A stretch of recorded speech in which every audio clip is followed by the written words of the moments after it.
Welcome to the Trades Podcast, a podcast about the business of home improvement and promoting the trades to young adults. This is the Trades Podcast. I am Danny. And I'm Jeff.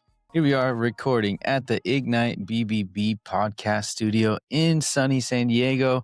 It's March. It's beautiful. It's 2026. And we're ready to talk about some statistics. Yeah. There's a lot of stuff happening. The government's done a lot of analysis of the labor market for 2025 and making some predictions going forward. Yeah, I mean, aside from where you're at might be in political and all that sense, but the U.S. Bureau of Labor Statistics is always consistent in wanting to get out all the very specific numbers in the workspace. And it definitely helps out many industries to really understand where and how they can really build up on their growth, but even just understanding where we're at in the trades, the labor. We've talked about it so much, so it's going to hit close home to all the contractors, shop owners, hiring managers.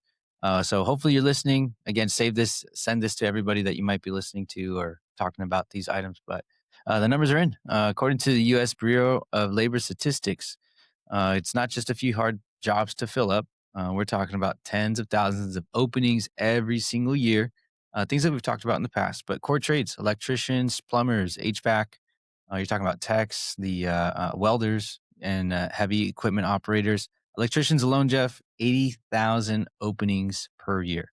Construction laborers, imagine this, 150,000 openings annually. And it's not just for growth. Most of these jobs are replacement for retirees. Some of the gap that we've been talking about that we've been trying to fill.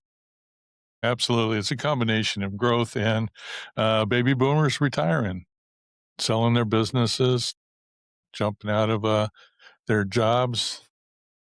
And it's really funny, or not funny, but it's one of the things a lot of people don't really think about is when you've done your job for 20 years, you're a lot more proficient. You're an expert on it. You're a great problem solver.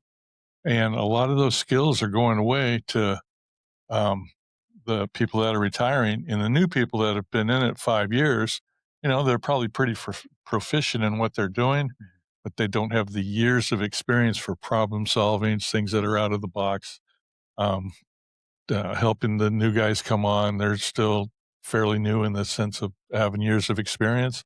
So there's a big gap in that demographics also. Yeah. That gap is absolutely just going to continue to keep pulling apart, but this is where it's important to know these numbers and just know that numbers do not lie, everybody. Numbers do not lie. This is straight from the U.S. Labor Bureau of Statistics. Yeah. I mean, a lot of these jobs, you can get into the trades, depending on what part of the country you're in, but a lot of them, you come out of a basic trade school and you're making 50, 60 grand, sometimes a lot more than that, depending on what you're doing. Or by the time you've made that 4-year apprentice or journeyman level, you could be making 100 grand a year. Mm-hmm. And you add a sales component to that also, like a lot of the plumbing trade. Somebody comes out to the house, you tell them the main line stopped up and, they analyze it and you get hit as the homeowner with hey, here's the $5,000 bill. Here's the $20,000 bill. We got to reline your pipes, dig up the front yard, whatever it is. Mm-hmm. And a lot of those plumbers make a commission on that also. And if you're good at articulating what needs to be done, dealing with the customers, have some people skills along with your core trade skills, you can well make over $100,000. Yep, absolutely. Yeah, I mean that's the big question. Like, why would we struggle to fill these jobs? You hear these numbers, you hear what people are getting paid. Sure, there's some time, there's some commitment, there's some effort that has to go into it before you get to that level. But it's like we've talked about, kind of a short time period that you're going to get to that point. We want to thank our sponsor. Superior Flooring Cabinet Designs is one of the landmark family-owned businesses in Encinitas. Owner Cheryl Robertson, with years of customer experience managing her family's hardware and cabinet business in North Park. Cheryl Robertson and the Superior team dive deep to learn about your project and help you find the perfect solution for your flooring and cabinetry needs. Call today at 760-436-0900 or visit www.superiorfloors.com. But that's what we want to do today for each and every one of you out there. So it's going to be breaking it down to top 10 trades facing the biggest hiring pressures in the US. We're going to talk about how many openings there really are. And I think we're really probably going to break this down into 2 episodes just so we can get pretty in depth into it with everybody and just kind of from what we've been able to find. But what are the projected? We're going to find out what the projected growth looks like. What's the median pay? I know that could be always a big talking point for a lot of people. And then what does this means? What this means for contractors trying to build teams? We're just throwing. We're really going to put these numbers down for everybody to understand a little bit more on what is happening, and especially with these new numbers from the Bureau of Labor Statistics and stuff. Yeah. And you think about the amount of effort that it takes to go into compiling this and how many different trades, industry that it encompasses. The National Association of Home Builders uses this a lot for their projections in the home building industry. Different there's some national schools that do a lot of training, and even the smaller schools, they're looking at this going, okay, we have a welding class. Is it sustainable? Should we invest, tens of $30,000 into new equipment or more into this? Is there going to be enough students utilizing this classroom over the next decade or two for us to make this investment in the training modules? Yeah. And it goes on and on. You get into the commercials aspect out there. And I mean, I'll throw a little politics out there. We've been hearing a lot about the tariffs, way beyond my expertise, but a lot of the tariffs are driving AI, and AI is driving massive buildings that are supposed to self-generate. They're building their own little power plants. That is a lot of construction, a lot of construction workers, and all the support for the manufacturing going behind it. I mean, that is another huge component of all the growth is, who's making all the pipes, who's making all the electrical, who's making all the HVAC ductwork, on and on and on. Yeah. Yeah, like you said, yeah, it goes knowing these numbers and knowing what these schools can, actually project and present to the board members that they may need to say, hey, like we need to invest in this area of education. So yeah, that's what we're going to do. The top 10 jobs that we can't fill. America needs more tradespeople. What do you think, Jeff? What did you find? I know you found something. I found a lot of stuff, and I mean, if you actually read the report that the Bureau of Labor Statistics puts out, it's kind of a very in-depth, hard to read, and a lot of graphs in there. So extrapolating some information out of it is actually, for me, really hard, but I gave it a shot. So, let's dig into a little bit of it.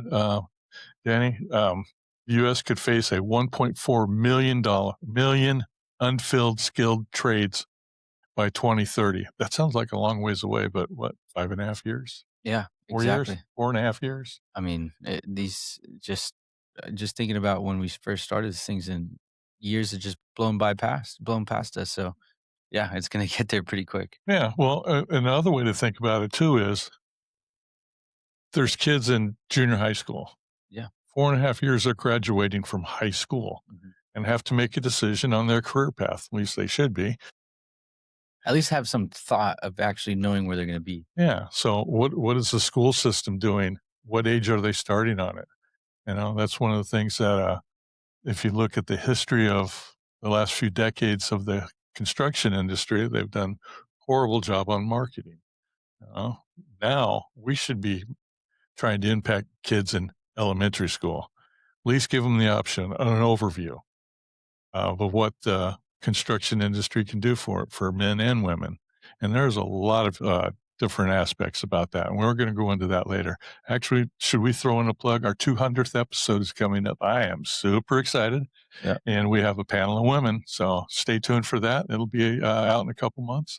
But we are super excited about that. A panel of women that have different experiences in the construction field. Absolutely. I mean, that's exactly what when you talk about the U.S. Bureau of Labor Statistics, it doesn't It's not about gender. It's not about who, what age, where you are in life, career paths, anything like that. This is meant for everybody to be understanding of the numbers that we found, and they're out there. It's very clear. So this is definitely for all levels of people listening. Again, whether you're in high school, just trying to figure out a career, whether you're a teacher looking to maybe guide someone in their path that may direct them into this type of work, and or if you're in a transition of a career and you don't know exactly where to move into, and you're looking for a lucrative industry that's going to give you 10 times back. This is the episode to listen to and hopefully share with everybody. Absolutely. And we've talked about this before in a couple snippets here and there. But one of the other things before we get into the real nuts and bolts here Mhm. is if you're an expert, you've been in the trades for your career, you've got a lot of knowledge. And right now, that knowledge needs to be passed on to the younger generation. Maybe not retire full time, is my suggestion. Um, think about teaching part time. You know, you've got a lot of knowledge, pass it on. Get a job at a trade school, a junior college. Do something. There's PHCC here in San Diego. We really love the organization over there. They've got a lot of training modules. Most of the teachers there are either working full time for another plumbing company or retired and giving back and getting a few extra dollars for working as a part time teacher in the plumbing trades and the HVAC trades there at the PHCC in San Diego. Mhm. That needs to happen across this country more and more. Yeah, and just to remind you, we work directly right here in the Southern California area, but PHEC is nationwide. And it's. I'll tell you what, Jeff. I had a conversation with someone the other day, and they were in the trades, and um, they, based on what I can say on the looks and whatnot, I didn't ask their age, but looks like they're at the tail end of their career. Um, And I asked him, I said, "Well, what's your plan after?" And he didn't really have anything to say about that. I was like, "You have a lot of skill behind you. You got a lot of knowledge that needs to think." So I mentioned it to him that same way. If you don't have a retirement plan, then continue to keep working, but in a way that doesn't do damage to your body. It's gonna still be fulfilling to give that knowledge back to someone that's gonna use it. Hopefully, that either would work for them one day, and or again, just generations down the road are gonna be super appreciative of this and really understand that this is exactly what the where we needed to make that turn, and little by little we can do it happen. So if you're retiring, please listen to this. Please listen to this. Absolutely killer point there, Danny, too. If you're giving back as a teacher, how many times during the day or the evening during that class can you hit little bullet points of self gratification that you're doing good? Can you go home in the evening and look at this, last night's class and man, I really made an impact on, that student. It felt so gratification to get some feedback from this other student. Uh, Definitely, there's a lot of good things about that. One of the things I've been telling a lot of people, you need to aspire to inspire before you expire. it's a good one. I like it. And aspire to inspire before you expire. Absolutely. Mhm. Pretty simple. Yeah. Cool. Bunch of spires. That's right. So again, aging workforce, you got replacement demand and is bigger than growth. Most openings from these retirements and career exits, again, must not just new jobs that are being opened. This is all coming from the BLS Occupational Outlook Handbook. Skilled trades wages are higher than national median.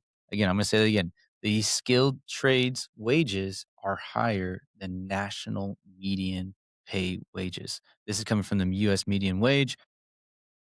This is all occupations. So the median right now is at 48,060 dollars per year. $48,060 per year. Yeah. Every state, every city, every little, big city, little city across the whole United States is the average is 48,000 Mhm. for all wages.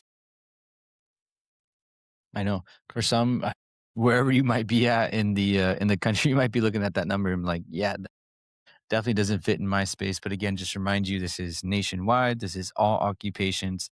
That's the number. But imagine when you start looking into the trades and what that kind of gap in the pay is. Yeah. So what do you think? Start off with electricians, Danny? Yeah, I mean, that's a big one. We've definitely talked about it before, and all those electricians, I know they get some bad raps within the trade sometimes, but there's some hard work in there. It's a lot of risk. So shout out to all the electricians out there. Yeah. So the BLS is coming up with 762,000 plus in the electrician employment Mhm. across the United States. Um, I think the 10-year projection on that is double. On the total employment. Yeah, yeah. If you look at it, the 2030 projection is not quite double, but you add another 4 or 5 years onto that, and the 10-year projection is I think double when you look at some other people that are looking at this. 80,000 per year in 10 years. That's 800,000. That's double. Hmm.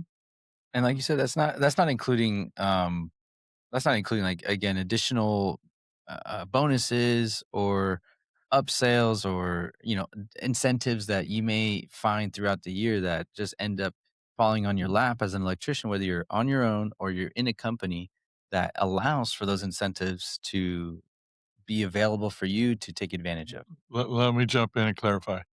80,000 openings a year for the next 10 years. That's 800,000 openings. The median pay right now, I think that's what you were talking about, Danny, Oh, yeah, is yeah. 61,590 according to the BLS. Um, but what you're talking about, you take that number and you add on the incentives, some of the bonuses, retirement programs, depending on which job you're in, Mhm. that are with a company match, health insurance, I don't believe is included in this is just the straight base pay. So depending on what company you work for that has a lot of benefits, Yeah. it can go up from there. Yeah. No, and just look at the median average. It's $20,000 more Yeah, that you'd be at the median pay, and that's just that I would imagine that might be after apprenticeship, 4 years, you're close to that number?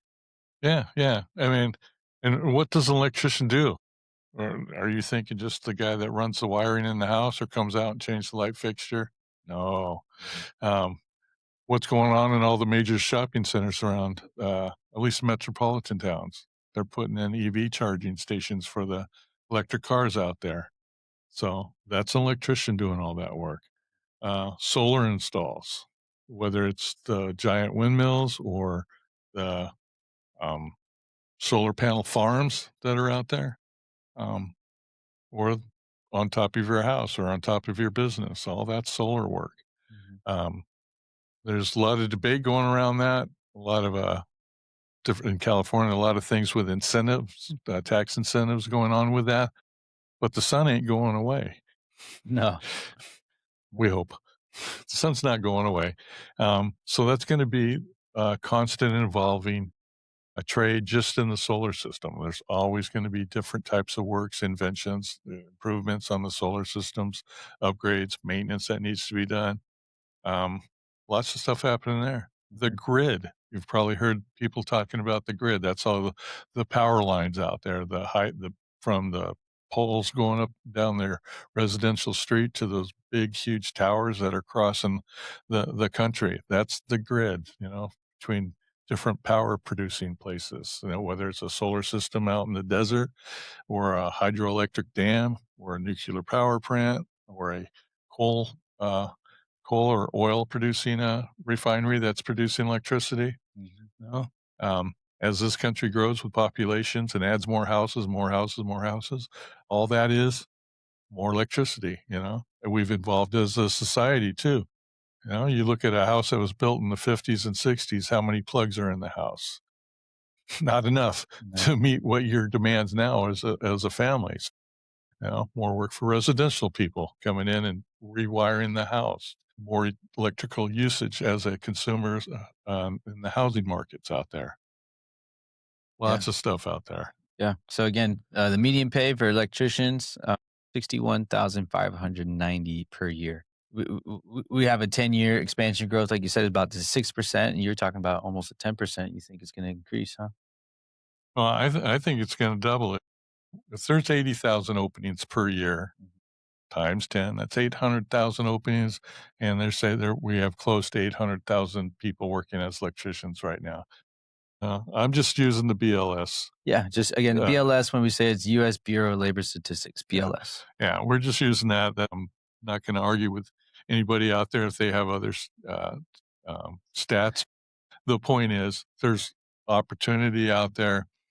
It's debatable on how much, but it's not debatable that there's opportunity. Yeah, yeah. Again, you might see some different numbers somewhere else and all that, but you're generally gonna see pretty similar numbers. I mean, it's gonna be pretty close to what you're gonna see from the BLS. I mean, it's ongoing. Again, electricians, that's a big one, that we've talked about, and from your from your trade schools that are around, that provide those certificates. Those are those resources. We had them like UEI on board before. If I'm Yeah. missing someone that has had out in, Texas, if I believe we had another another episode that was out there, so we'll share those out in the notes. One of the other things that I think nobody really talks about, and I'm not even sure it's included in the stats, is home automation. You know, that now you have apps on your phone that can control the shutters, control the jacuzzi coming on, turn the AC or the heat on for you. And I just had a thermostat replaced that's all digital, and I couldn't figure it out. I mean, I used to be able to install the old thermostats, but this one was all digital. You turn on the heater, a half hour earlier when you leave work, so the house is warm for you. Yeah. That's going to continue to happen more and more as the appliance that you have in your house. They draw more electricity, but the automation that's involved with them, that's just on the residential side. Think about a huge office building that's, got hundreds and hundreds of offices trying to save energy in that office. Yeah. The automation that's going into that. There's a huge amount of things out there that are growing in industries with that.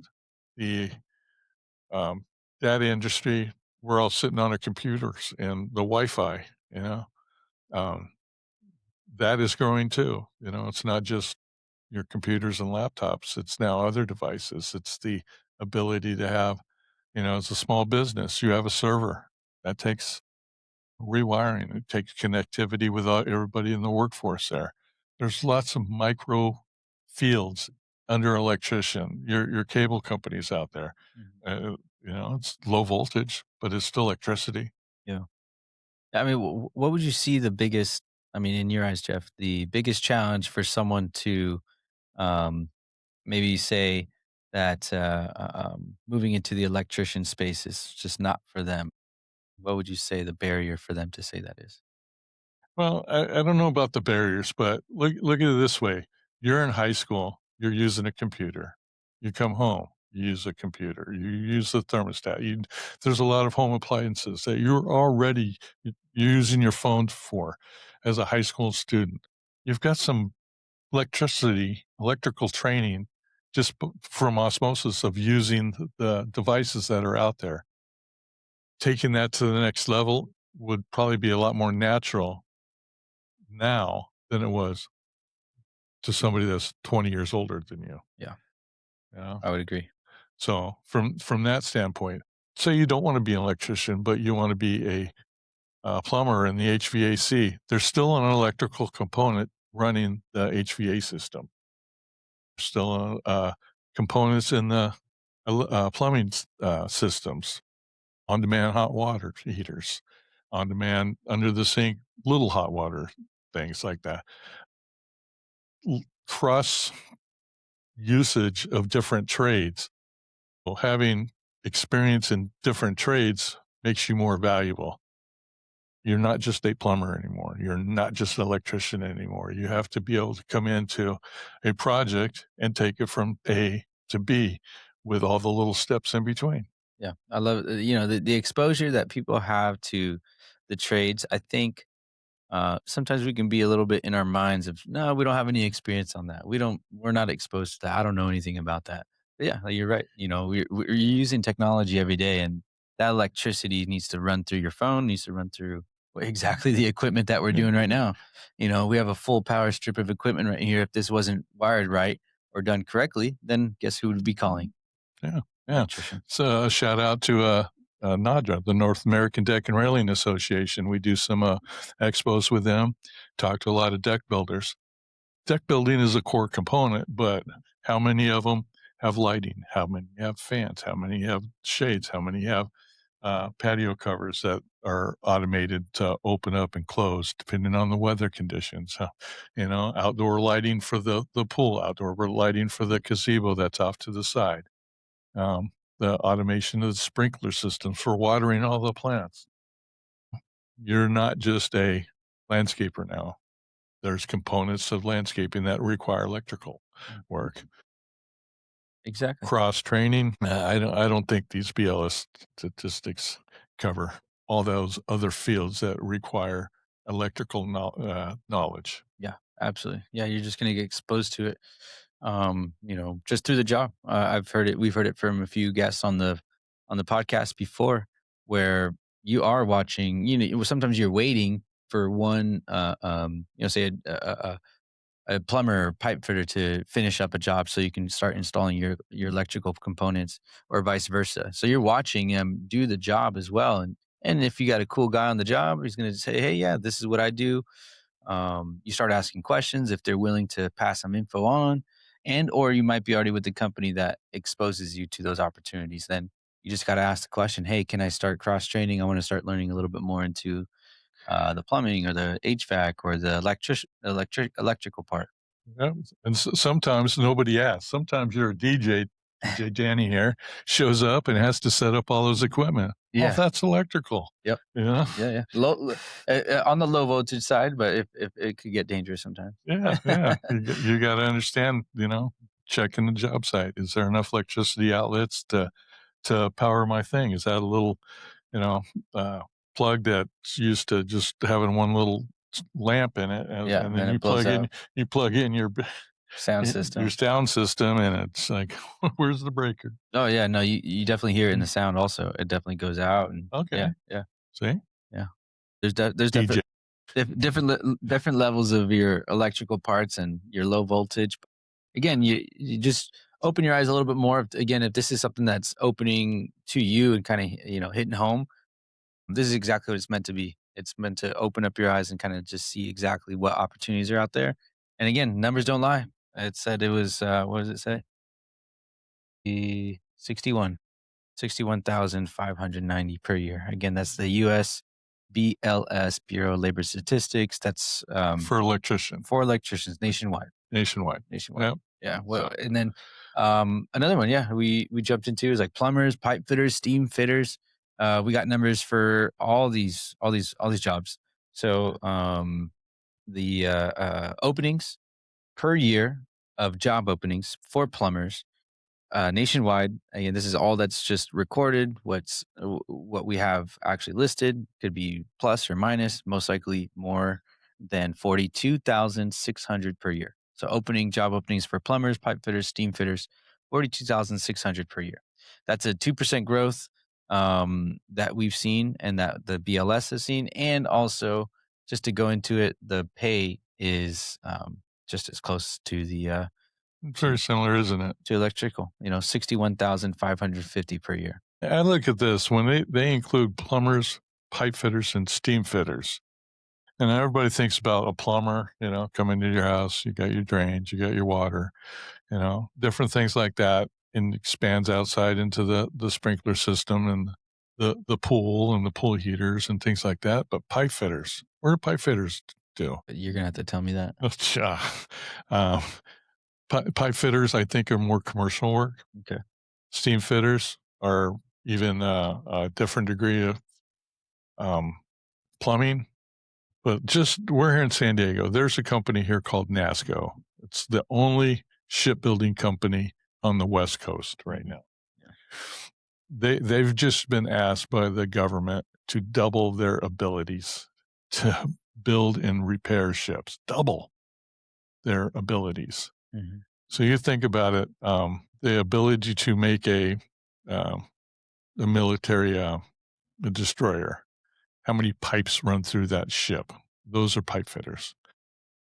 What powers a lot of their equipment through there is steam. Way beyond my expertise, way beyond my skill. However, whether it's a diesel generator or a nuclear generator, um, it's basically heating water. The water powers a lot of the components in the ship. That industry right there, I can see doubling itself Yeah. over the next decade also. Yeah. Um, and it's quite funny. It was about a year ago. I met a guy, and they were talking about the ability to produce submarines. And he says we need 8,000 submarine building mechanics or something like that. And um, somebody asked him, "Where are you going to get them?" And he says, "Elementary school." That's how early you're going to have to ask or start building up, Mhm. people's desire to work in different industries. I mean, again, the exposure to, what is out there, big machinery, that it's almost getting put on the back burner where you just see it on your phone constantly. You don't see the actual work that gets put behind on how these things are built. And sometimes you just think, oh, well, they've been around for so long, they're just there. But like you said, NASCO, one of the biggest companies, and hopefully, if I reach out, there's definitely a few people that we can probably have on the show from NASCO and really talk about Yeah, that'd be cool. the inside scoop of what type of work they got going on. And of course, we don't want to talk about too much of the government work that they got going on. But again, they're asked to double their production, and that's in San Diego. If you're in SoCal, if you are just, I'm sure that they're going to be looking for even just seasonal workers to come in and spend some time out here when they have high production rate expectations. Yep. So, for the plumbing industry, the infrastructure, you flush your toilet, where does that go?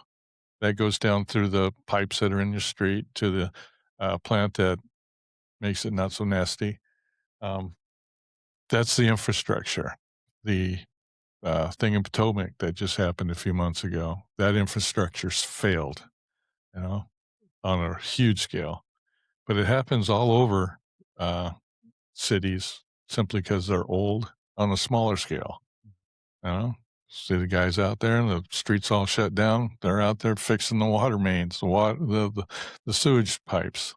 Because the infrastructure is aging, and that's going to continue to happen. You Mhm. know, it's going to take decades to replace stuff that was done in the 30s, 40s, and 50s Mhm. that is failing now.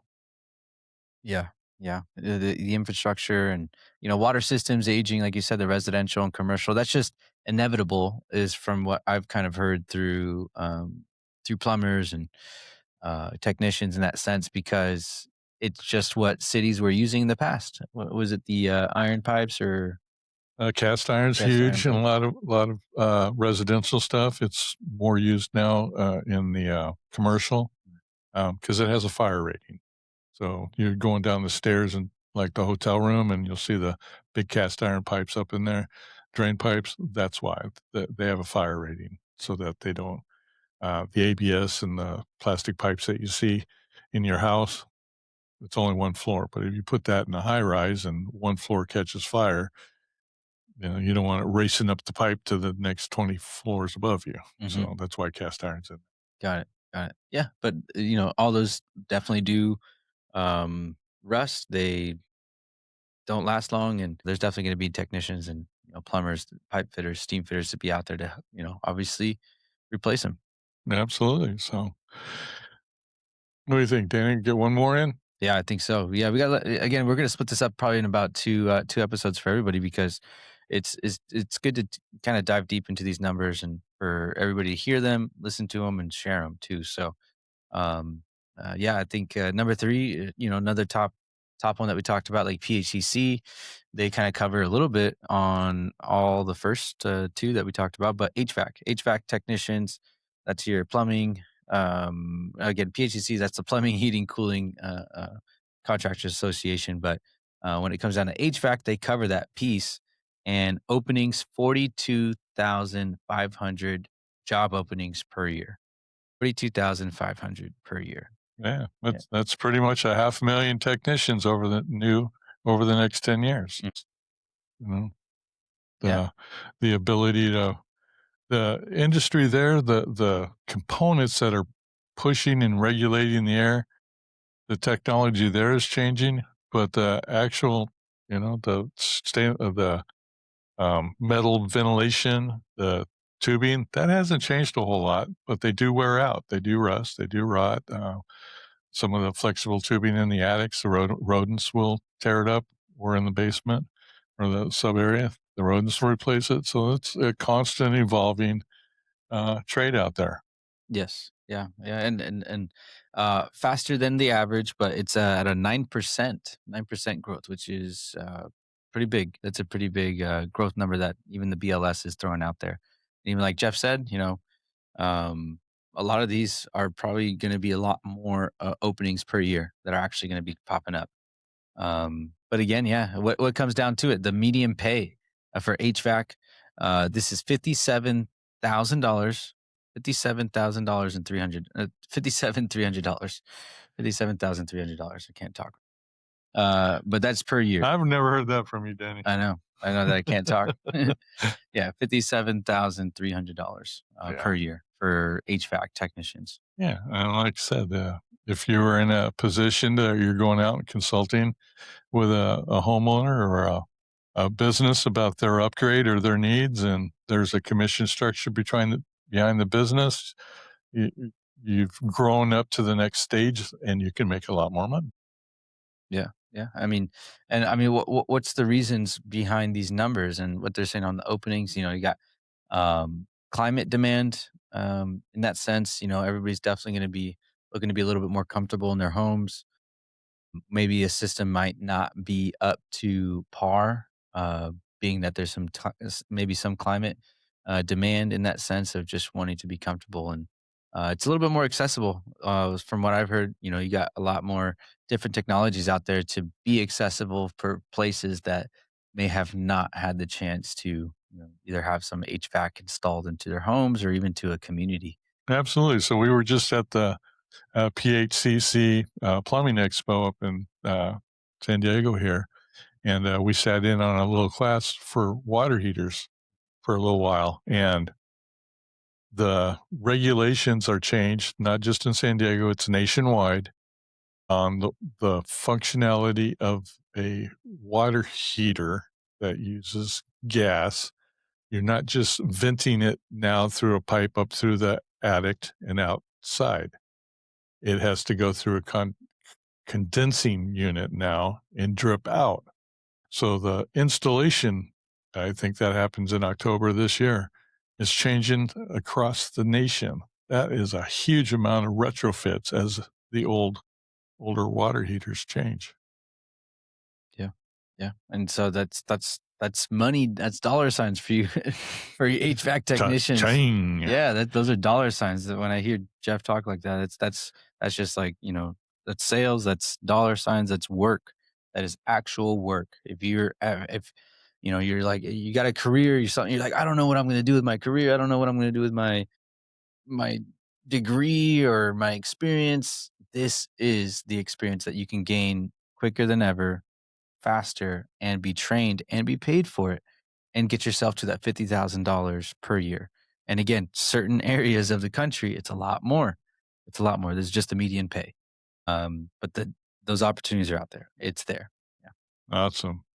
So what do you think, Danny? Call that one good for now? Yeah, I think so. Again, just kind of wrap it up. We talked, about the electricians. We talked about your plumbers, your pipe fitters, your steam fitters, and then of course your HVAC. All those three definitely do fall into almost where you're going to be exposed to it a little bit, even if you're only focused in one area. 100%. So imagine all those numbers of the median pay, you're going to be able to bite off a little bit of each of those professions. Again, that's if you're applying yourself, if you have that knowledge, and if those opportunities are there for you in your region. But again, just hear those numbers, uh, this is just coming from us. This is not meant to say, oh, these are all the concrete details and information. We want each and every one of you want to share it with someone that you think that might have this information, or have a little bit more information about this stuff, or just experience with it. This is what we found. This is from the U.S. Labor and Bureau of Statistics, right?